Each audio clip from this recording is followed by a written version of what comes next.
ആത്മീയകഥകളിലേക്ക് സ്വാഗതം.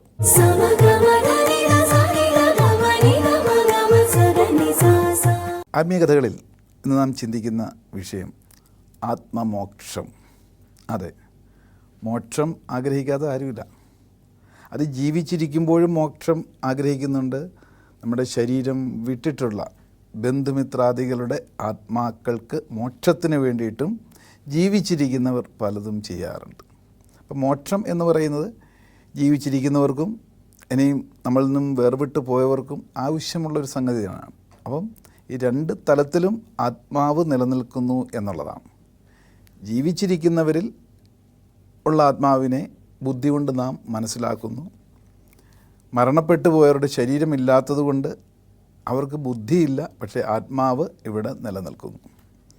അപ്പോൾ അവിടെ നിത്യശാന്തിക്ക് വേണ്ടിയിട്ട് ജീവിച്ചിരിക്കുന്നവർക്ക് ചില കാര്യങ്ങൾ ചെയ്യാനുണ്ട്. അതാണ് ശ്രദ്ധാപൂർവം അവരെ സ്മരിച്ചുകൊണ്ട് ചെയ്യുന്ന ശ്രാദ്ധകർമ്മങ്ങൾ. എല്ലാ വർഷവും ഓർമ്മ ദിവസം നമ്മൾ പ്രത്യേകമായ രീതിയിലുള്ള ചടങ്ങുകൾ, പൂജകൾ ഒക്കെ ചെയ്യാറുണ്ട്. ആർക്ക് വേണ്ടിയിട്ട്? മരിച്ച ആത്മാവിൻ്റെ നിത്യശാന്തിക്ക് വേണ്ടിയിട്ട്. അപ്പോൾ ജീവിച്ചിരിക്കുന്നവരുടെ മനസ്സിൻ്റെ ശാന്തിയാണ് നമ്മളിൽ നിന്നും ശരീരം വിട്ടവരുടെ ആത്മാവിന് ശാന്തി ലഭിക്കുകയുള്ളൂ. അതിന് ശരീരമുള്ളപ്പോൾ മാത്രമേ സ്വന്തം നമ്മുടെ ആത്മാവിന് ശാന്തി നേടാനും ഒപ്പം നമ്മളെ വേർവിട്ടു പോയവരുടെ ആത്മാവിലേക്ക് ശാന്തിയുടെ ആ ഒരു സ്വാന്തനത്തിൻ്റെ വൈബ് പകർത്താൻ സാധ്യമാവുകയുള്ളൂ. അപ്പോൾ മാത്രമേ മോക്ഷം എന്ന് പറയുന്നത് സാധ്യമാവുള്ളൂ. അതിന് വേണ്ടിയിട്ടാണ് നമ്മുടെ ഓരോ ചിന്തയും പ്രവൃത്തിയാക്കി. അപ്പം ഒരു കാര്യം ഒന്ന് ചിന്തിച്ച് നോക്കുക. ബുദ്ധിയുള്ള മനുഷ്യൻ ഇത് ബുദ്ധിപൂർവ്വം മനസ്സിലാക്കാതെ മരിച്ചുപോയ ആൾക്കാരെ ഓർത്ത് ദുഃഖിക്കുമ്പോൾ, സങ്കടപ്പെടുമ്പോൾ, ആ സങ്കടത്തിൽ നിന്നും പെട്ടെന്ന് കരകയറാതിരുന്നാൽ സംഭവിക്കുന്നത് എന്താണ്? നമ്മളൊരു പക്ഷേ സങ്കടപ്പെടുന്നതും വിഷമിക്കുന്നതും ഒക്കെ നമ്മളോടൊപ്പം ദീർഘനാളുണ്ടായിരുന്ന ഒരു വ്യക്തിത്വം അകാലത്തിൽ മരണം സംഭവിച്ചു. മനുഷ്യതലത്തിൽ നിൽക്കുന്ന നമുക്ക് തീർച്ചയായിട്ടും ദുഃഖമുണ്ടാകും, ഇമോഷണലി അറ്റാച്ച്ഡ് ആകും. അത് ദേഹം വിട്ടുപോയ ആളുടെ ആത്മാവ് അറിയുന്നില്ല. നിങ്ങൾ ആരെ പറ്റിയാണ് ദുഃഖിക്കുന്നതെന്നോ, എന്തിനു വേണ്ടിയിട്ടാണെന്നോ, അവർക്ക് വേണ്ടിയിട്ടാണെന്നോ ഒന്നും മരിച്ചു പോയിട്ടുള്ള ആത്മാവ് അറിയുന്നില്ല. നിങ്ങളുടെ ഈ ദുഃഖമാകുന്ന എഫക്റ്റ്, എനർജി, അതൊരു തരംഗമായിട്ട് നമ്മളോടൊപ്പം ഉണ്ടായിരുന്നവരുടെ ആത്മതലത്തിലെത്തുമ്പോൾ അറിയാതെ ആ ആത്മാവ് പെടയുകയാണ്, കാരണമറിയാതെ. അപ്പോൾ ഒന്ന് ആലോചിച്ച് നോക്കൂ.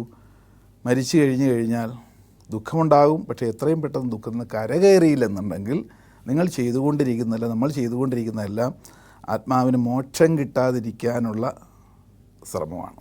ഇതെല്ലാം തന്നെ അജ്ഞതയിൽ നിന്ന് സംഭവിക്കുന്നതാണ്. അതുകൊണ്ടാണ് ഇതൊക്കെ അറിഞ്ഞുകൊണ്ടായിരിക്കും ഒരുപക്ഷെ ചടങ്ങുകളൊക്കെ ചില സ്ഥലങ്ങളിൽ, ചില സംസ്കൃതിയിൽ മരിച്ചാൽ സന്തോഷിക്കാറുണ്ട്. അന്ന് അവിടെ വലിയ പാട്ടും കൂത്തും ബഹളവും ഭക്ഷണവും. ഇപ്പോൾ ഈവൻ നമ്മുടെ തൊട്ടടുത്ത സംസ്ഥാനത്ത് തന്നെ തമിഴ്നാട്ടിലൊക്കെ മരിച്ചു കഴിഞ്ഞാൽ ഡെഡ് ബോഡി ആയിട്ട് പോകുമ്പം അവർ ആഹ്ലാദിച്ച് പാട്ടും ഡാൻസും ഒക്കെ ആയിട്ടാണ്. നമുക്കിത് ഈ ഒരു ആചാരം വല്ലാത്ത ഒരു ദുസ്സഹമായിട്ട് തോന്നിയേക്കാം. അപ്പം അതിൻ്റെയൊക്കെ പിന്നിൽ ജീവിച്ചിരിക്കുന്നവരുടെ ആത്മശാന്തിയാണ് മരിച്ചുപോയവരുടെ ആത്മാവിലേക്ക് അതെത്തപ്പെടുന്നത്.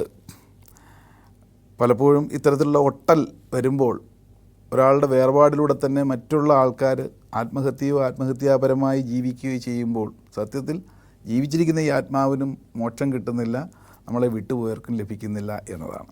ഇതിനു വേണ്ടിയിട്ടാണ് മരണാനന്തര ചടങ്ങുകൾ ഘട്ടം ഘട്ടമായി നാം ചെയ്യുന്നത്. എന്തിനാ? കൂടെ ഉണ്ടായിരുന്നവരുടെ ദുഃഖത്തിൻ്റെ ആഴം കുറയാൻ, അവരെ സ്മരിച്ചുകൊണ്ട് ഒരാചാര്യൻ്റെ നേതൃത്വത്തിൽ അവരുടെ പേരും നാളുമൊക്കെ പറഞ്ഞ്, മരിച്ച നാളൊക്കെ പറഞ്ഞ് ഓരോ ക്രിയകളിലേക്ക് നമ്മളെ നയിക്കും, ആക്ടിവിറ്റിയിലേക്ക്. അങ്ങനെ 10-16 ദിവസം കഴിയുമ്പം എല്ലാ ആൾക്കാരെയും വിളിച്ചു വരുത്തി ഒരു ആഹ്ലാദപരമായ രീതിയിൽ പലരും ഒത്തുകൂടുമ്പോൾ ആ ദുഃഖത്തിൻ്റെ ആഴം കുറഞ്ഞു വരും. മരണദിവസം പലപ്പോഴും ബന്ധുമിത്രാദികളുടെ ഒരുമിച്ച് അവിടെ കഴിയുന്നു. നിശ്ചിത ദിവസം ആ വീട്ടിൽ തന്നെ കഴിയണമെന്ന് പറയുന്നു. കാരണം എല്ലാവരും ഒത്തുചേർന്നിരിക്കുമ്പോൾ, സഹോദരങ്ങളും ബന്ധുക്കളും ഒത്തുചേർന്നിരിക്കുമ്പോൾ അവിടെ സ്ഥിരം ഉള്ള ആളുടെ മനസ്സിലെ ദുഃഖത്തിൻ്റെ തീഷ്ണത കുറയാനാണ്. എങ്കിൽ മാത്രമേ മോക്ഷം ലഭിക്കുകയുള്ളൂ എന്നർത്ഥം. അപ്പം ഇങ്ങനെ മോക്ഷപ്രാപ്തിയിലേക്ക് എത്താത്തത് കൊണ്ട് തന്നെ പലരും ജീവിതം ഹോമിക്കുന്നുണ്ട്. ഒരു ഉദാഹരണം പറഞ്ഞാൽ, ഒരാളുടെ കുട്ടി മരിച്ചുപോയി, പെൺകുട്ടിയാണ്, വളരെ നന്നായി ചെറുപ്പത്തിൽ തന്നെ ആ മോള് മരിച്ചുപോയി. അതിനുശേഷം അച്ഛന് പുറത്തിറങ്ങുന്നില്ല, മുറിക്കകത്ത് തന്നെ ഇരുന്ന് തോരാതെ കരയുകയാണ്. ആരെയും കാണുന്ന ഇഷ്ടമല്ല. എപ്പോഴും ഈ മോളെ ഓർത്തോർത്ത് മോളുടെ പടവും മുന്നിൽ വെച്ചുകൊണ്ട് കരയുകയാണ്. ആര് പറഞ്ഞിട്ടും എത്ര സമാശ്വസിപ്പിച്ചിട്ടും അദ്ദേഹത്തിന് മനസ്സിൽ കയറുന്നില്ല, മോളുടെ ചിത്രം മാത്രമാണ്. അങ്ങനെ അദ്ദേഹം ഈ ലോകത്ത് തന്നെ പോകാനായിട്ട് തീരുമാനമെടുക്കുന്നു. ആത്മഹത്യയ്ക്ക് വേണ്ടിയിട്ട് പ്ലാൻ ചെയ്യുന്നു. എൻ്റെ മോള് പോയ ലോകത്തേക്ക് തന്നെ എനിക്കും പോകണം. ഇങ്ങനെയുള്ള ചില വിശ്വാസത്തിലൂടെയാണ് അദ്ദേഹം നിന്നത്. അങ്ങനെ ഇരിക്കെ പല നേരങ്ങളും രാത്രിയിലും ഒക്കെ ഉറങ്ങാറില്ല. ഒരു ദിവസം വളരെ പെട്ടെന്ന് നല്ല ഡീപ്പായിട്ട് അദ്ദേഹം ഉറങ്ങിപ്പോയി. ഈ ഉറക്കത്തിലൊരു സ്വപ്നം കണ്ടു. ചില തോന്നലുകൾ, ചില സ്വപ്നങ്ങളൊക്കെ ആണല്ലോ വഴിതിരിക്കുന്ന മനുഷ്യനെ. അപ്പോൾ ആ സ്വപ്നത്തിൽ കണ്ടത് സ്വർഗത്തിൽ നിരവധി നമുക്ക് പരിചയമുള്ള ആൾക്കാർ ഇവിടെ വിട്ടുപോയവരൊക്കെ ഉണ്ട്. അവരെല്ലാം ഒരു പരേഡ് പോലെ ഒരു ഗ്രൗണ്ടിലൂടെ നടക്കുകയാണ്. എല്ലാവരുടെയും കയ്യിൽ ഒരു വിളക്കുണ്ട്, ചെറിയൊരു കൈവിളക്കുണ്ട്. ഈ കൈവിളക്കും പിടിച്ച് ഓരോരുത്തരായി ഇങ്ങനെ നീങ്ങുന്നു. അതായത് ഈ അച്ഛൻ്റെ ഓർമ്മയിലുള്ള ബന്ധുമിത്രാദികൾ മരിച്ചുപോയവരാണ് ഈ പോകുന്നത്. അക്കൂട്ടത്തിൽ ഈ അച്ഛനിങ്ങനെ സൂക്ഷിച്ച് നോക്കുകയാണ്, എൻ്റെ മോള് അക്കൂട്ടത്തിലുണ്ടോ. അങ്ങനെ ഓരോരുത്തരും കടന്നുപോയി അവസാനം ലൈനിലേക്ക് എത്തിയപ്പം മോള് മാത്രം കയ്യിൽ വിളക്കുണ്ട്, പക്ഷേ കത്തിയിട്ടില്ല. കരിന്തിരി ആയിട്ടുള്ള ഒരു വിളക്കും പിടിച്ച് ഇത്രയും പേര് പൊക്കോണ്ടിരിക്കുന്നതിന് കൂട്ടത്തിൽ മോളും മന്ദം നടക്കുകയാണ്, വളരെ വിഷമിച്ച്. മറ്റുള്ളവരെല്ലാം സന്തോഷത്തോടെ കയ്യിൽ തെളിഞ്ഞ വിളക്കുമായിട്ടാണ് പോകുന്നത്. അപ്പോൾ ഇദ്ദേഹത്തിൻ്റെ ആ ഒരു സ്വപ്നത്തിൽ കണ്ട കാഴ്ച ഇദ്ദേഹം നേരെ അടുത്തോട്ട് ചെന്നിട്ട് മോളോട് ചോദിക്കുകയാണ്, മോളുടെ കയ്യിൽ നിന്ന് വിളക്കെന്തേ കെട്ടുപോയത്.